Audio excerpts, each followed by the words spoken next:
بسم اللہ الرحمن الرحیم۔ السلام علیکم۔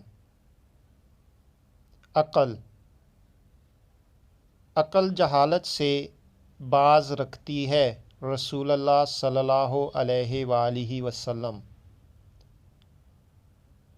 حضرت رسول خدا صلی اللہ علیہ وآلہ وسلم نے ارشاد فرمایا،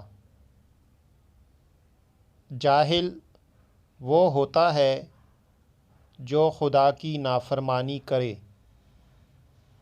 خواہ وہ دیکھنے میں کتنا ہی خوبصورت اور بڑی شان والا ہی کیوں نہ ہو۔ حضرت امام علی علیہ السلام نے فرمایا، مومن ہوشیار و عقل مند ہوتا ہے